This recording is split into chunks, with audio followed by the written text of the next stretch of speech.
ඕගොල්ලෝ හිතනවා නම් වෙන මුකුත් නොකර හිටියොත් අපි මේක විසඳුමක් වෙනවා කියලා ඒක වෙන්නේ නැහැ. ප්‍රශ්නේ උද්ගත වීමක් වෙන්නේ. අපිට සමහර වෙලට අපි මුකුත් නොකර හිටියොත් ගලගෙදර Y ජංක්ෂන් එකෙන් ඇතුළට දාන වාහනයක් කොළඹට යන්න පැය එකහමාරකට අඩු කාලෙකින් යන්න පුළුවන් වෙයි. හැබැයි ගලගෙදර ඉඳලා නුවරට යන්න අපිට පැය දෙකකට වඩා යයි. මොකද හේතුව A1 පාරේ යන බහුතරයක් වාහන, පෞද්ගලික වාහන වැඩි ප්‍රමාණයක් අනිවාර්යයෙන්ම මේ මාර්ගය භාවිත කරනවා. මාතලේ, නුවරඑළිය, බදුල්ල පැත්තට වුණත්, හරගම පැත්තෙන් ඒ ඔක්කොම වාහන මේ පාරේ භාවිත වෙනවා. අපි හිතනවා වැඩිම වාහන ප්‍රමාණයක් ගමන් කරන අධිවේගී මාර්ග කොටස බවට මේ වාහන පරිවර්තනය වෙනවා. ඒතර අපි සැලසුම් කරගත යුතුව තියෙනවා මේකට සමාන්තරව මේ ඉදිකිරීම අවසන් කරනකොට කෙසේද මේ ඉදිරි සංවර්ධන කටයුතු සමාන්තරව කරන්න කියලා. සහෝදරයා සහෝදරිය අපි සැලසුම් කරලා තියෙනවා. මෙතනින් ඉඳලා ගලගෙදර Y ජංක්ෂන් එකේ ඉඳලා කටුගස්තොට යන මම එහෙම කිව්වොත් මහනුවර නගරේ අපි පොඩි කාලේ ඉඳලා කියනවා මහවැලි ගඟෙන් වට වෙලා තියෙනවා. ආලම් වලින් තමයි එන්න ඕනේ.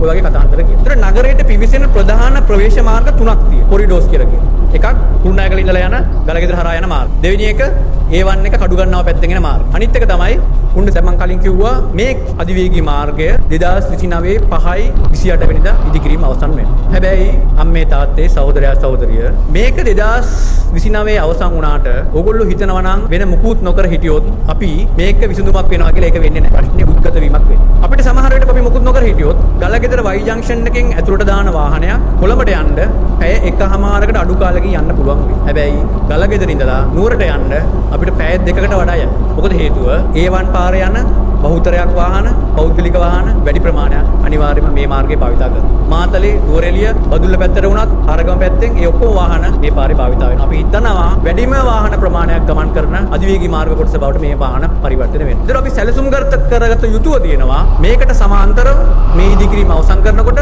කෙසේද මේ ඉදිරි සංවර්ධන කටයුතු සමාන්තරව කරන්න කියලා. සහෝදරයා සහෝදරිය අපි සැලසුම් කරලා තියෙනවා. මෙතනින් ඉඳලා ගලගෙදර Y ජංක්ෂන් එකේ ඉඳලා කටුගස්තොට යන මම එහෙම කිව්වොත් මහනුවර නගරේ අපි පොඩි කාලේ ඉඳලා කියනවා මහවැලි ගඟෙන් වට වෙලා තියෙනවා. ආලම් වලින් තමයි එන්න ඕනේ. ඔය වගේ කතාන්තර කියනවා. ඒතර නගරයට පිවිසෙන ප්‍රධාන ප්‍රවේශ මාර්ග තුනක් තියෙනවා. කොරිඩෝස් කියලා කියනවා. එකක් කුරුණෑගල ඉඳලා යන ගලගෙදර හරහා යන මාර්ග. දෙවෙනි එක A1 එක කඩුගන්නාව පැත්තෙන් එන මාර්ග. අනිත් එක තමයි කුණ්ඩසාලි පැත්තෙන් එන මාර්ග. ඔක තමයි ප්‍රධාන ප්‍රවේශ මාර්ග තුන නගරයට එන්නේ. අපි සැලසුම් කරන්නේ එකින් එක ප්‍රවේශ මාර්ග. අපි මේ ප්‍රවේශ මාර්ගය ගත්තොත් අම්මේ තාත්තේ මේ අධිවේගී මාර්ගය ඉවර වෙනකොට අපි සැලසුම් කරලා තියෙනවා මේ ගලගෙදර Y ජංක්ෂන් එකේ ඉඳලා කටුගස්තොට දක්වා මන්තිරු 4කට පාර පුළුල් කරා. එක සොලියුෂන් එක. ඒකට මන්තිරු 4කට පුළුල් වෙනකොට ඔයගොල්ලෝ දන්නවා පහුගිය කාලේ නාය ගිහිල්ලා සම්පූර්ණයෙන්ම අර කොච්චර ඩැමේජ් වුණාද කියලා. ඒකට ඉඩම්මත්පත් කරගෙන මේ කටයුතු තමයි මේ වෙනකොට යන්නේ. ප්‍රාදේශීය ලේකම් කොට්ටාස 3කට අයිති වෙනවා ඉඩම්. කුම්පනේ, ආරිස්පත්තුව, ගංගවට කෝරළේ මේ වෙනකොට මම දන්න විදිහට මම බලපු විදිහට 38 වගන්තිය නිකුත් කරලා තියෙනවා. ඉඩම්මත්පත් කරගෙන කටයුතු ආරම්භ කරන්න තියෙනවා. දැන් මේක කරලත් හරියන්නේ නැහැ. අපි මේ නගරයට ඇතුල් වෙන කොරිඩෝස් ප්‍රවේශ මාර්ග යා කරන්න ඕනේ වටරවුම් වලින්. දැන් අපි මෙතනින් ඉස්සෙල්ලාම අහුවෙනවා අලදිනි ඊරියගම කියලා පාර. උඩලා. ඒ අලදිනි ඊරියගම පාර යාවෙනවා A1 වල. මේක සැලසුම් කරලා තියෙනවා පුළුල් කරලා මේකේ ඉන්ටර්කනෙක්ටිං රෝඩ් එකක් විදිහට ඩෙවලොප් කරනවා. ඊළඟට තව ටිකක් අපිට යනකොට අහුවෙනවා වරිගම අල්ලලුව මාර්ග. මේකේ ඉඩම්මත්පත් කරගෙන මේ කටයුතු යන්නේ. දෙවෙනි වගන්ති ඉෂු කරලා තියෙනවා. මේ පාරත් පුළුල් කරලා සංවර්ධනය කරනවා. තව ටිකක් ඉස්සරහට යනකොට කටුගස්තොට ටවුමට කලින් අලුතෙන්ම පාරක් යෝජනා වෙලා තියෙනවා. මේක NPD approval එකට යවලා තියෙන්නේ. National Planning Department එකේ අනුමැතියට. මේක මන්තිරු 4 සහිත පාරක්. මීටර් 540ක් වගේ. මේ මාර්ගයේ කුරුණෑගල මාර්ගයේ, කුරුණෑගල කටුගස්තොට මාර්ගය සහ මාතලේ මාර්ගය යාවෙනවා. ඊට පස්සේ තවත් මාර්ගයක් තියෙනවා. ඔයගොල්ලෝ දන්නවා කටුගස්තොට පාලමට කලින් ගොහාගොඩ පාර කියලා කිලෝමීටර් 7.4ක් වගේ ප්‍රමාණයක් දුරයි. මේක අපි ටෙන්ඩර් කරන්න ඕන වෙන්න තිබ්බේ. නමුත් දිත්තා සුළි කුණාටුව නිසා සෑහෙනට අලාභාණයට ලක් වුණා. දැන් අලුතෙන් ඉදිකිරීම සඳහා එස්ටිමේට් සකස් කරලා National Planning Department එකේ අනුමැතිය ලැබිලා තියෙනවා. බිලියන 2.5ක් වගේ මුදලක් වැය වෙන ව්‍යාපෘතියක්. අපි හිතනවා මාස 2ක් ඇතුළත වගේ මේක ටෙන්ඩර් කරලා ඉදිකිරීම පටන් ගන්න පුළුවන් වෙයි කියලා. දැන් මේ කටුගස්තොට පාලම දක්වා යනකම් කටුගස්තොට පාලම පනින්නේ නැතුව අපි කොහොමද අනිත් මාර්ග වලට යාවෙන්න ඕනේ කියන එක සැලසුම් කරලා තියෙනවා. මේ වැඩේ අපි උඩ දාගන්න. දැන් ඊළඟට කටුගස්තොට පාලම වෙන. කටුගස්තොට පාලම ළඟ ඉඳලා සහෝදරයා සහෝදරිය නුවර ටවුන් එකට යනකම් මන්තිරු 4ක් තියෙනවා. හැබැයි එක තැනක් තිබ්බා මහයියාව බිංගය මන්තිරු 2යි දෙකකුත් තිබ්බේ නැහැ. ඒතර අපිට තිබ්බා මේක පුළුල් කරන්න. පුළුල් කරනකොට අපිට ගන්න තිබ්බා තීන්දුව తీරන කීපයක්. එකක් තමයි අඩු වියදමකින් අපිට කරන්න තිබ්බා දුම්රිය මාර්ගය කවදාවත් මන්තිරු 2කට සංවර්ධනය නොවේ කියලා හිතලා අපිට සැලසුම් සකස් කරන්න තිබ්බා. සකස් කරලා තිබ්බා. එහෙම කරා නම් මිල අඩුවෙන් යන්නේ අපිට මේ වෙනකොට ඒක හදලා ඉවර කරන්න තිබ්බා. හැබැයි අපි තෝරාගත්තේ අමාරු මාර්ගය. කවදාව හරි දුම්රිය මාර්ගය එතනින් උඩින් යන දුම්රිය මාර්ගය මාතලේ වත්තේකම දුම්රිය මාර්ගය ද්විත්ව මාර්ගයක් විදිහට සංවර්ධනය කළ යුතුයි. ඒ සංවර්ධනයට හැකියවනවා උපකාර වෙන ආකාරයෙන් උමග වැඩි වියදමක් කරලා නිමා කරන්න තමයි සැලසුම් කරලා තියෙන්නේ. ඒ නිසා අපි හිතනවා මේ අවුරුද්ද අවසන් වෙනකොට ඒ උමගේ කටයුතු අවසන් වෙනවා.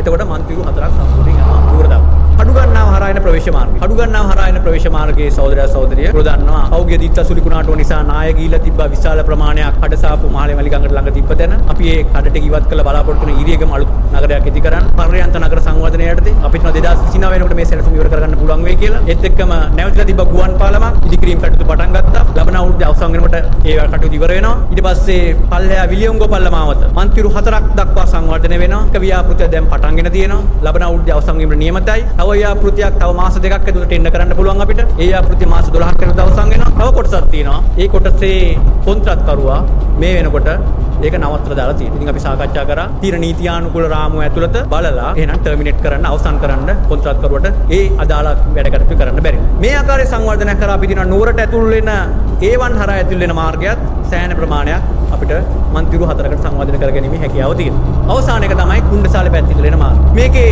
අපි වැඩ කටයුතු පටන් ගත්තා ගිය අවුරුද්දේ ලුයි පිරිස් මාවත සංවර්ධනය කරන්න. මේ වැඩ කටයුතු ලබන අවුරුද්ද අවසන් වෙනකොට අපිට ඉවර කරගන්න පුළුවන්. ඒත් එක්කම යෝජනා වෙලා තියෙනවා අපිට NPD approval එක ගන්න තියෙනවා. මේක තමයි අඩුවෙන්ම තියෙන තැන පල්ලෙහාම තියෙන තැන සංවර්ධන ව්‍යාපෘතිවල ධර්මරාජ විද්‍යාලය ළඟ ඉඳලා තැන්ඩිකුමර දක්වා කිලෝමීටර් 4ක් ඒක ස්ටෑන්ඩඩ් 2 ලේන් වලට පුළුල් කරන්න. එතකොට ලොකු ඉඩම්මත්පත් කර ගැනීමක් තියෙනවා. මේ හරහා අපි හිතනවා ඒ කොරිඩෝ එකෙත් ගමනාගමනය සෑහෙන දුරට අපිට අවසන් කරගන්න පුළුවන් වෙයි කියලා. මේ විදිහට තමයි අපි සැලසුම් සකස් කරන්නේ. අර තැන් වල ෆ්‍රැග්මෙන්ටඩ් ඒ කියන්නේ වෙන්වෙන්ව සැලසුම් කරනවා වෙනුවට මාර්ග සංවර්ධන අධිකාරිය, නාගරික සංවර්ධන අධිකාරිය, මහනුවර මහනගර සභාව, ඒ වගේ සියලු ආයතන එකතු වෙලා තමයි අපි මේ සැලසුම් සකස් කරන්නේ. ඒ වගේම නගර මැදයේ ගත්තොත් අපි දන්නවා ලොකු ව්‍යාපෘතියක් ගැන නවත්තලා දා තිබෙ ව්‍යාපෘතියක් KMTT මහනුවර බහුවිධ ප්‍රවාහන පර්යන්තය ලබන අවුරුද්ද ඇතුළත අපි වැඩ අවසන් කටයුතු වෙනවා. ඒත් එක්කම එතනත් යම්කිසි ගුවන් පාලම් කිහිපයක් යෝජනා වෙලා තියෙනවා. අපි හිතනවා ඒවත් 2029 අවසන් වෙනකොටවත් අඩුම ගානේ සංවර්ධනය කරලා අවසන්